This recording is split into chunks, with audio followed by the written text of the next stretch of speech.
Ahmedabad airport પર મુસાફરોએ હોબાળો મચાવ્યો છે। ઇન્ડિગોની ફ્લાઇટ મોડી પડતા મુસાફરો અકળાયા હતા અને હોબાળો કર્યો હતો।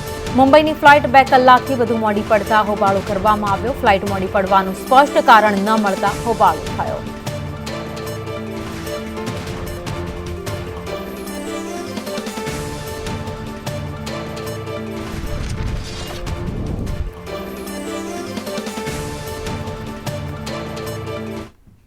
અમદાવાદ એરપોર્ટ પર ડીઆરઆઈએ મોટી કાર્યવાહી કરી। 8 કરોડના હાઇબ્રિડ ગાંજા સાથે મુસાફરને ઝડપી પાડ્યો। બેંકોકથી આવેલા યાત્રી પાસેથી ગાંજો ઝડપાયો। યાત્રીની શંકાને આધારે તપાસ કરાતા સફળતા મળી છે। યાત્રીના બેગેજમાં તપાસ કરતા 6 પેકેટ્સ મળી આવ્યા। પેકેટમાં 7.71 કિલોગ્રામ હાઇબ્રિડ ગાંજો મળી આવ્યો છે। કસ્ટમ અધિકારીઓએ ગાંજો જપ્ત કરી તપાસ હાથ ધરી। અમદાવાદ એરપોર્ટ પરથી ડીઆરઆઈની મોટી સફળતા મળી।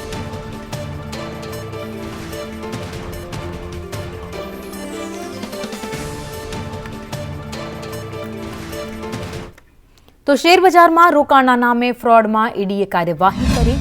110 કિલો ચાંદી, 1.296 કિલો સોનું જપ્ત કરવામાં આવ્યું છે। 39.7 કિલો જ્વેલરી સહિત 4.5 કરોડનો મુદ્દામાલ જપ્ત કરાયો। હેમાંશુ ઉર્ફે પિન્ટુ ભાવસાર સામે પીએમએલએ હેઠળ કાર્યવાહી હાથ ધરવામાં આવી। રોકાણ પર મોટા નફાની લાલચ આપી રોકાણકારોને છેતરવામાં આવતા હતા। આરોપી પર 6 થી વધુ એફઆઈઆર, કુલ ફ્રોડની કિંમત 10 કરોડ 87 લાખ રૂપિયા સામે આવી છે। સેબી નોંધણી વગર રોકાણ ફર્મ ખોલી રોકાણ કરવામાં આવ્યું હતું। આરોપી સામે ખેરાલુ પોલીસ સ્ટેશનમાં ગુનો દાખલ કરી વધુ તપાસ હાથ ધરવામાં આવી।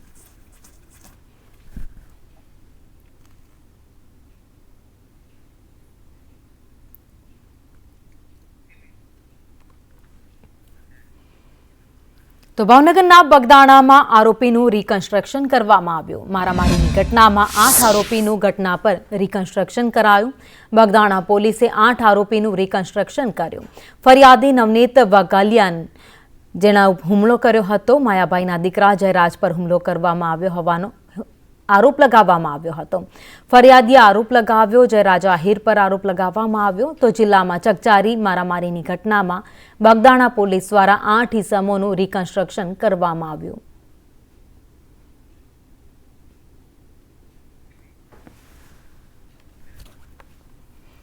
તો ખાણ ખનીજ ફ્લાઇંગ સ્ક્વોડ પર નડિયાદમાં હુમલો કરાયો। નડિયાદના વાલામાં ખનીજ માફિયાઓ દ્વારા હુમલો કરવામાં આવ્યો। માફિયાઓ ડમ્પર લઈ ભાગવા જતા અકસ્માત સર્જાયો। એક ડમ્પર રોડની રેલિંગ તોડી વીજપોલ સાથે અથડાયો। નડિયાદ બિલોદરા જેલથી મરીડા રોડની ઘટના છે। ખાણ ખનીજ વિભાગે હિટાચી મશીન અને 2 ડમ્પર ઝડપી પાડ્યા। તો ગાંધીનગર ફ્લાઇંગ સ્ક્વોડે વધુ કાર્યવાહી હાથ ધરી। નડિયાદ એમજીવીસીએલ દ્વારા નાણાંની કબૂલાત પણ કરાશે। તો ખેડા નડિયાદ ખાણ ખનીજ ફ્લાઇંગ સ્ક્વોડ દ્વારા નડિયાદના વલ્લા ગામે તપાસ હાથ ધરવામાં આવી હતી।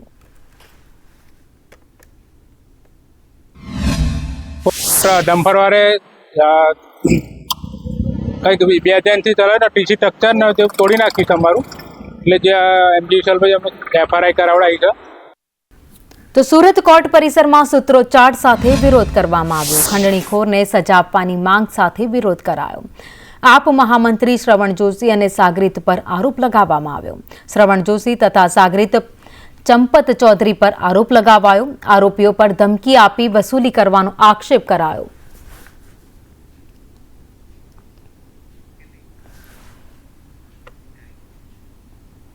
સુરેન્દ્રનગરના થાનગઢ, મૂળી અને ચોટેલા સહિતના વિસ્તારોમાં ધમધમી રહેલા ગેરકાયદે ખનન પ્રવૃત્તિથી સરકારી તિજોરીને લાખો રૂપિયાનું નુકસાન થઈ રહ્યું છે।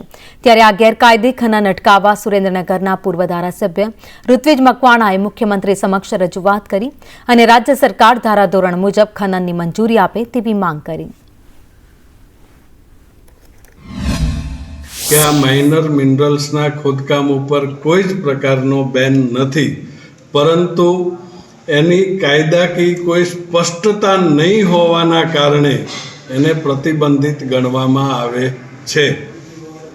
રાજ્ય સરકાર આ રૂલની અંદર કેટલીક સ્પષ્ટતાઓ સાથેની છૂટછાટ આપે તો કાયદેસર રીતે એ કાર્બોસેલ, ફાયર ક્લે જેવા ગૌણ ખનિજોનું ખોદકામ કરી શકે છે। વડોદરામાં 11 તારીખે ભારત ન્યૂઝીલેન્ડ વચ્ચે મેચ રમાશે. BCA પર ટિકિટોના કાળા બજારનો આક્ષેપ લગાવાયો છે. NSUI દ્વારા આરોપ લગાવાયો. ગણતરીની મિનિટોમાં જ ઓનલાઈન ટિકિટ વેચાઈ જાય છે. ટિકિટના કાળા બજારના આરોપ સાથે NSUIએ વિરોધ કર્યો. 30,000થી વધુ ટિકિટ મિનિટો